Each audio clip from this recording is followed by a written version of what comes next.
Hi, this is Katie Gamble, and I'm here with my friend Chris Smith for another episode of Clarksville's Conversation. This is a series we've been doing where we've been interviewing city council candidates and just finding their stance on things. So, Chris, you want to kick us off? Yeah, so we have three candidates for Ward 5, Joey Dassinger, Melissa Eldridge, and Jason Knight. And we'll introduce each one as we go. Let's just start with Joey. Can you talk to us about growth? What does good growth look like to you, Joey Dassinger? Well, I'm a believer in free markets. I think that's something we should work to strive towards, and growth should be led by the free market and where the market demands growth to be. If there's the people in the population to require a certain service or certain jobs, or whatever the case may be, that's when those things need to come. It doesn't need to be incentivized by government or artificially created in order to generate revenue. It needs to be completely market led. And Melissa Eldridge, how about you? What does good growth look like to you? Good growth in Clarksville to me looks like where we'll have affordable housing for the different, especially our middle class. And being that Ward 5 is so close to Fort Campbell, my concern is the younger military servicemen and women that are coming in with families, that we have affordable housing for them, and that our roadways can compensate for the growth that we have, as well as just in all departments, even in our industrial business. We want to make sure that we bring good companies to Clarksville that's going to provide families with a salary that will allow them to even afford a home. And so good growth to me is just going to be able to manage our traffic. I've lived in Northern Virginia and the DC area before, so the traffic that we have here is a hiccup compared to the heartache that it is in those areas. But I think that our traffic engineers are going to do a very good job.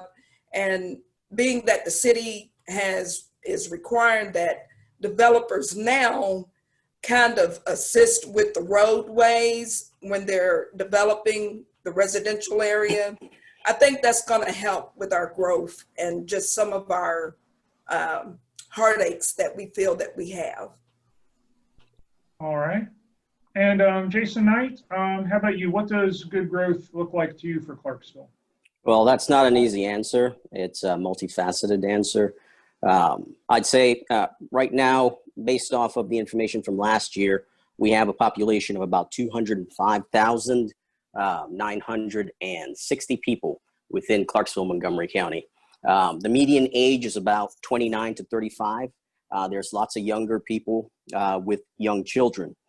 We need to focus on things like providing more parks and recreation for our younger generation, our younger families to have something to do with their children. We need to focus on providing adaptive parks for special needs children as well. I mean, I have two kids on the spectrum myself, and I've been working with the state legislation in order to try to help alleviate some of the issues that we have currently with the IEP processes and such. We also need to focus on schools. On the county commission, we just approved several schools to have a 200 classroom addition to include West Creek Elementary, which is now at 111% capacity. So we need to focus on smart, decisive, and fiscally responsible decisions to be made that will accommodate for our growing community. Our community has grown at about, 11,000 people within the past few years. and it will continue to grow. So we need more white collar jobs, more blue collar jobs in our community as we grow. We need to be able to provide those jobs, and we lose money when individuals have to commute all the way out to Nashville and other locations in order to get work. So these are the things that we need to focus on when we talk about growth. Thanks, Jason. The next topic is a pretty hot topic here in Montgomery County and Clarksville, and I'm going to start with Miss Eldridge because she touched on it. So traffic. What should be done to address our traffic issues and in your ward and across Clarksville? It's very important that those traffic studies are performed at our high peak times. I think in the past that that has been an oversight as far as the timing our lights. On Peachers Mill and Peachers Mill and 101st here. My concern with the traffic is just that intersection right there at Peachers Mill and 101st, where you have the individuals that's coming from Tiny Town and attempting to merge onto 101st headed toward Fort Campbell. That's a big concern there. Even though they added that turning lane there, individuals are still attempting to kind of jump out there, even when the individuals have the left turning light. So, and being that those lights are so close together, which the one at Ringo Road was very much needed on 101st, but I am, it was brought to my attention with the development that's going up on Peachers Mill across from West Creek Farms.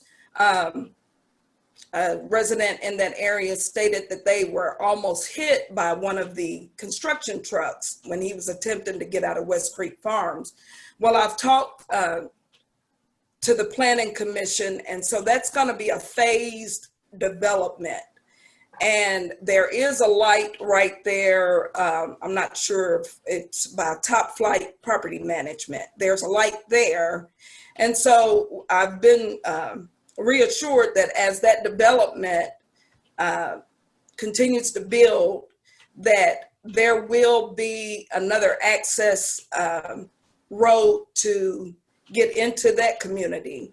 I have a call into Chris Cowan because my question and the question of the resident in the ward was if there was going to be a light put up there. So knowing that it's a phased development, that kind of gives time to assess what problems may occur there. For the most part, you know, Clarksville's a young city, and we're starting to see those growing pains. And we're gonna have to really make sure that our traffic engineers are experienced and that we hold them accountable to really coming out and assessing it at those high peak times. Thank you. Mr. Dazinger, what are your thoughts on traffic? Well, in the Ward 5 area, I see a lot of 4 or 5 lane roads around there, and you know, it gets kind of busy during rush hour, but overall it doesn't seem to be very overly congested. What I do see as an issue is, of course, like you have roads like Trenton Road, which is, from what I'm told, a state road. So we'd have to work with state legislator on getting those roads widened and see what the best course of action on that is. One issue I see that has come from the placement of where the impact is going to be what downtown will look like, because that can get to be an already crowded road, and during those event times, that's going to be an issue. So we'll have to look at specifically downtown where that's going to be. We're going to have to figure out how to alleviate that traffic in that area, because just putting up a parking zone, that helps with the parking issue, but there's going to be a lot of standstill, I think, when that comes through. So we're going to have to figure out how to get that done. And I'm not sure exactly how that will work right now, but hopefully we can get that figured out. So Jason, you want to finish us off? What are your thoughts on traffic? Well, we do have an issue with traffic here within Clarksville, Montgomery County, but I think we need to focus on bringing industry here. That'll help to provide some of the big jobs, the big high-paying jobs that people go out of town for, and that'll help to alleviate, like I said previously, having to commute all the way out to Nashville and other places in order to gain those jobs, which will then alleviate some of the traffic issues and congestions that we have on the I-24 and Trenton Road and such. And it will help statistically to reduce some of the accidents that occur here and on the 24 regularly. We also need to look into possibly widening roads like Ringgold Road, even Tinytown Road. I know Tinytown is a state road, but we can liaison with state officials in order to discuss that process to alleviate some of the traffic issues we have on Tinytown Road. I know I get calls from constituents that have issues with individuals who speed through Peachers Mill trying to get to Tinytown, and then they divert from Peachers Mill into areas like Broad Ripple Drive, trying to cut through from Peachers Mill to Tinytown and vice versa. Ringgold Road, I spoke to one constituent out there around Ringgold area who told me about an accident that occurred sometime last week. She said individuals just speed through those areas. And that brings me to the next issue, where we have to do something to help alleviate some of the speeding that's going on within our residential neighborhoods. Now, I've met with hundreds of constituents within my particular district as a county commissioner. And in those meetings, they've expressed to me the issues that they've had with individuals speeding through their neighborhoods, to include one individual that told me that they had to change out their mailbox about 10 times based off of the fact that a speeder hit it. I had one young lady at Rhett Butler who told me that an individual sped straight through her lawn, destroyed her mailbox, and almost hit the side of her neighbor's house.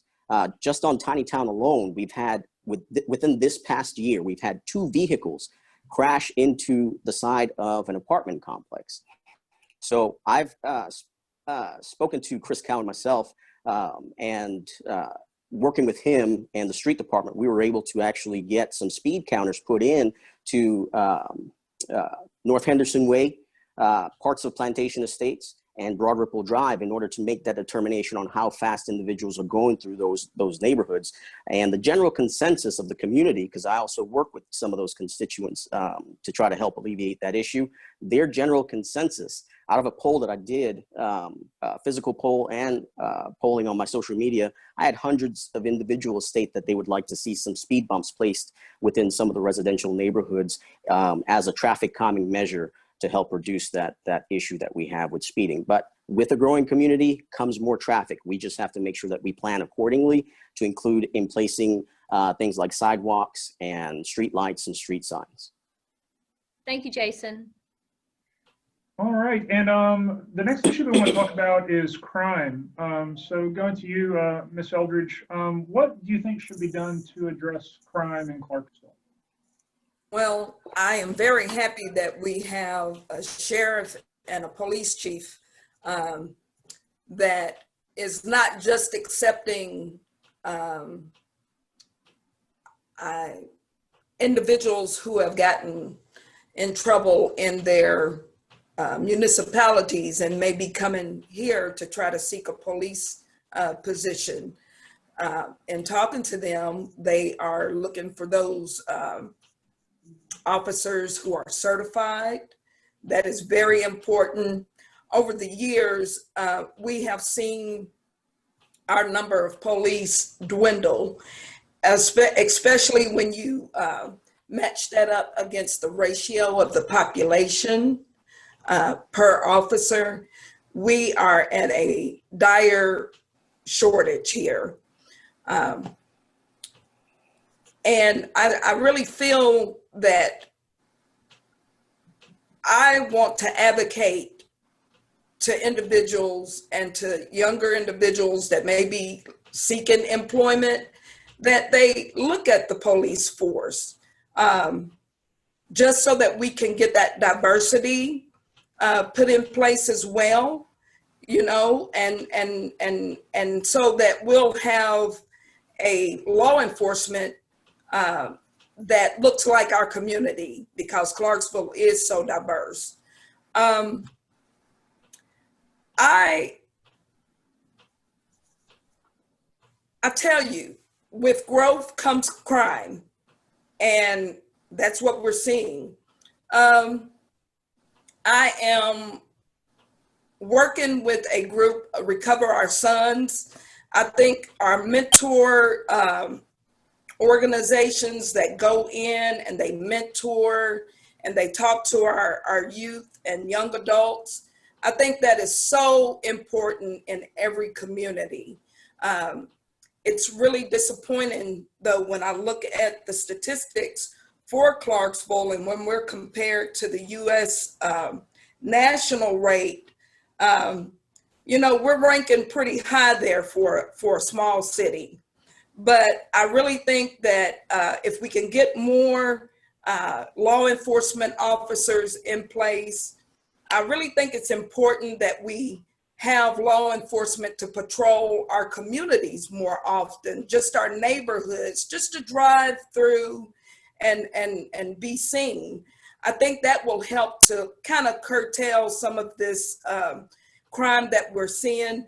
But we have a opioid problem in Clarksville as well as the smaller rural areas. And so that is in itself kind of plaguing Clarksville. But once again, law enforcement, I'm all for law enforcement. I don't understand when people say defund the police. That's not an option. We need to really build that force up so that our crime rates can come down and so our law enforcement can be more visible. I believe, first of all, and first and foremost, that we should be addressing crimes that have victims and overall try to get rid of enforcement of what I would consider victimless crimes. We have a lot of, I see a lot of reports on people being arrested and stuff for minor drug charges and people being pulled over for a window tint and stuff like that. And I think if we diverted some of our attention from those, then the actual, what I would consider legitimate crimes could be focused on by our police, and we wouldn't need to so much increase our police force, but get them more focused on those crimes with victims. And that's something that I've been talking about. And I think it would also help to have more positive interactions between police and citizens. So, Jason, what do you think about crime in Clarksville, about what can be done to better address it? Okay. Well, one online source puts Clarksville as being safer than 10% of most U.S. cities. We have had about 1,044 violent crimes or so, and about 4,500 crimes related to property. And that's one of the main uptick that we've seen with our current growth rate. We've seen crime against property. I think that particular aspect needs to be addressed the most. We've had plantation estates, individuals out in plantation estates contact me to let me know that, hey, you know, we've had maybe about, 6 or so car break-ins here recently.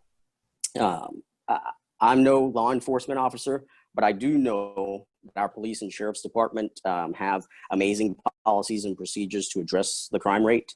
I recently sat here not too long ago with the outgoing and incoming police chiefs regarding some of the incidents that we've seen in the media today.